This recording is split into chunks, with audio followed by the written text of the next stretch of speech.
чогулду. Аскер институтунун башчысы полковник Оразбеков. Саламатчылык каалайм.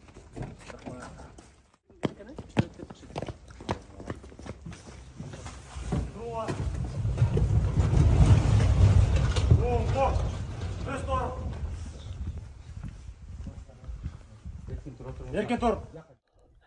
Ар бир адам үчүн баалуу нерселер бар. Үйү жокко үй баалуу, көзү жокко көз баалуу, буту жокко бут баалуу. Карыз адамга карызыма кутулсам менден бактылуу адам жок эле деп ойлойт.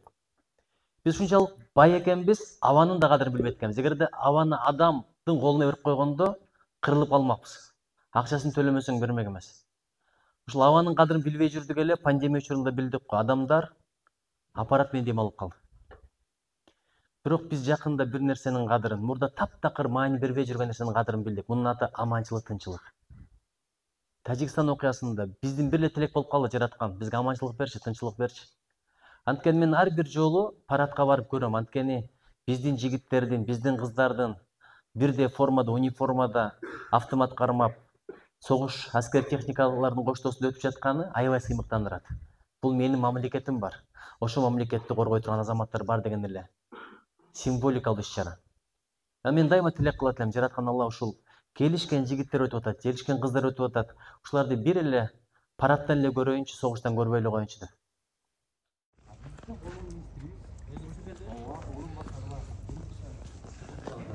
Кызматка келген. Директор да? Башчы болуп. Анан мына ушундан баштадым. Баягы негизи ар бир мектебинин өзүнүн ураны болчу. Бир мектебинде. Анан мен ушунда урандыгына окумуш тарых деп койду эмеспи? Мында жок экен бул жерде.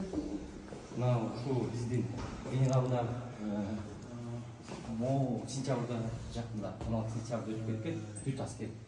Түштүк Чыгыш Азиянын жана Латын Америкасынын аскер артисттери билим алышкан. Алардын Калым Симбековдун баягы бүт мындай полный фигура болуп туруп, бул эстелигин алып келип, мына ушул жакка да бир бурчун ошо экөө алып кетип